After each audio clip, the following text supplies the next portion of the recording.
ప్రియులారా, ఏంటంటే క్రైస్తవ సమాజంలో ఒక అబద్ధ బోధ లేదా తప్పుడు బోధ అనేది జరుగుతుంది. అది ఏంటంటే తండ్రి కుమారుడిగా భూమి మీదకి వచ్చాడు, మళ్ళీ ఆ కుమారుడే పరిశుద్ధాత్మగా మళ్ళీ తిరిగి వచ్చాడు అని.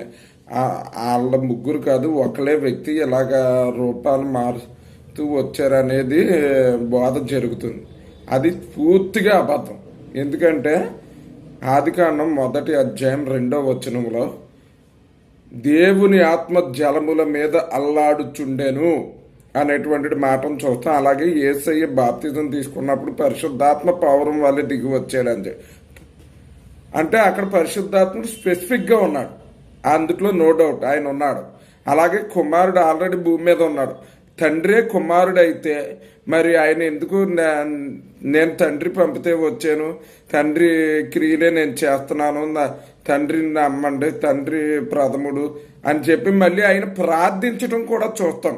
తండ్రికి ప్రార్థిస్తున్నట్టుగా కూడా చూస్తాం. ఆయనే తండ్రి అయితే మరి ఇంకా ఆయన ఎవరికి ప్రార్థిస్తున్నారు? పరిశుద్ధాత్ముడు కూడా ఆయనే అయితే ఇంకెవరికి ప్రార్థిస్తున్నారు? అంటే వీళ్ళ ముగ్గురు కూడా ఉన్నారు. ముగ్గురు కూడా అన్ని సందర్భాల్లోనూ కూడా ఏకమై ఉంటారు. అందరూ వాళ్ళ మనసుల ఆలోచనలు అన్ని తలంపులు అన్నీ కూడా ఏకమై ఉంటాయి. అన్నిట్లోనూ వాళ్ళు ఏకీభవిస్తారు, అన్నిట్లోనూ వాళ్ళు కలిసి ఉంటారు. కలిసి ఉండి కలిసే పని చేస్తారు.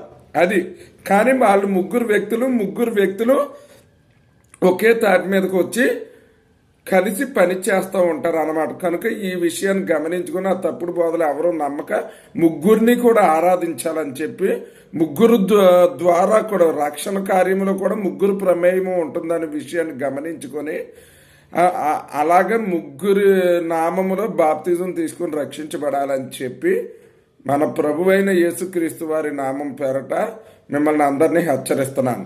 దేవుడు తన పరిశుద్ధ వాక్యమును దీవించును గాక. ఆమెన్.